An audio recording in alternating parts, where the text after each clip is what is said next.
Hablemos de política fiscal. La política fiscal es como un motor que impulsa el desarrollo económico de una nación.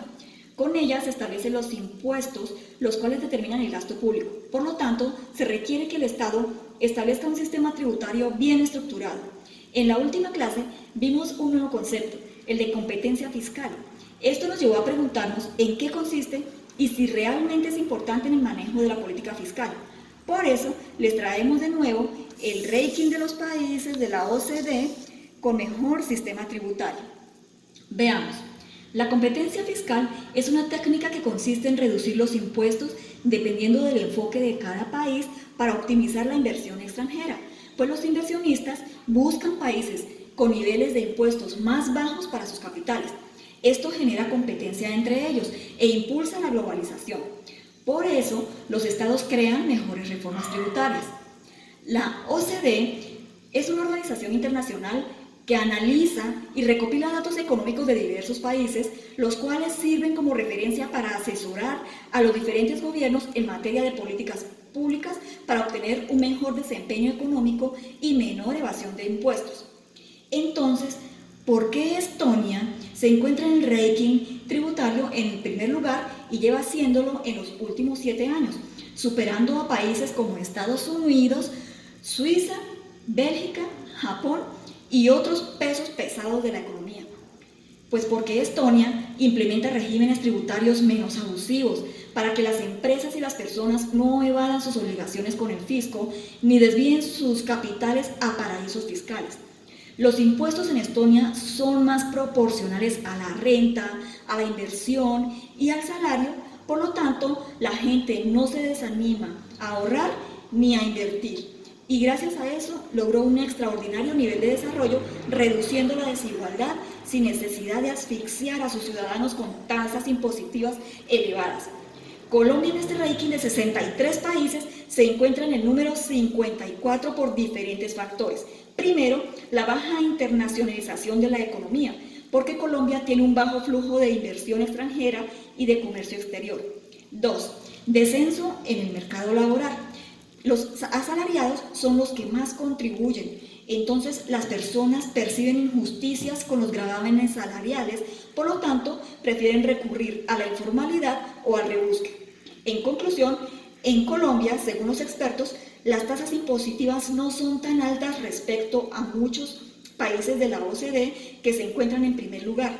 Esto nos llevaría a pensar que los inversionistas extranjeros se verían tentados a invertir en Colombia, pero contradictoriamente prefieren invertir en países con tasas impositivas más altas porque tienen mejor infraestructura, mejor educación, más cultura de trabajo, mayor justicia social y menos inseguridad y corrupción. Vamos a hablar ahora de política monetaria y de algunos de sus instrumentos: reservas, coeficiente de caja y OAS. El Banco de la República define el encaje bancario como el mínimo de reserva de dinero que los bancos están obligados a mantener.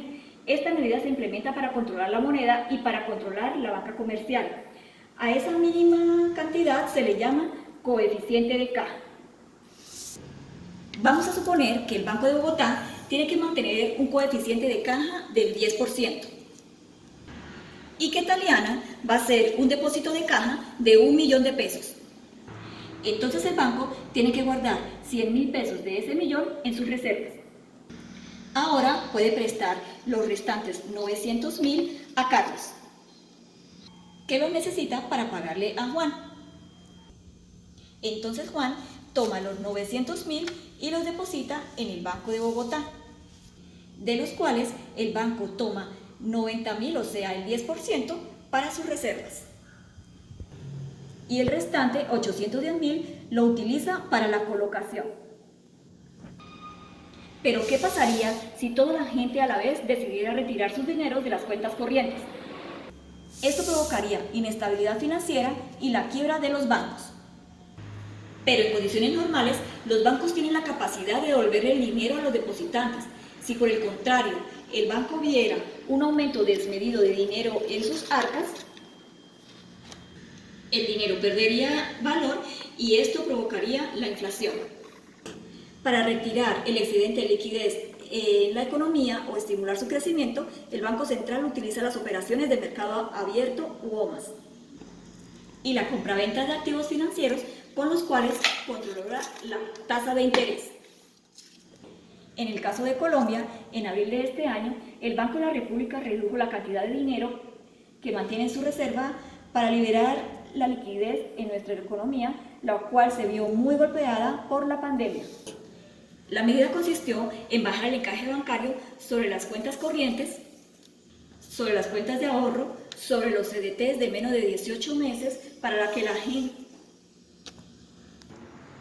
gente se sintiera estimulada a solicitar préstamos. Además de esta medida, el Central también autorizó la compra de títulos de deuda y así irrigar liquidez de dinero para la que los colombianos tienen una sensación de bienestar frente a la crisis.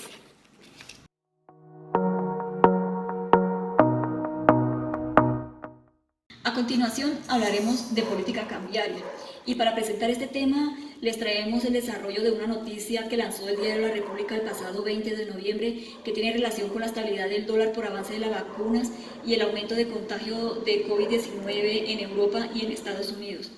Ustedes habrán escuchado en las noticias que las grandes farmacéuticas han dicho haber logrado ya de un 90 a un 95% de efectividad de sus vacunas, pero además que en Estados Unidos y en Europa se habla de un repunte de nuevos casos de contagio.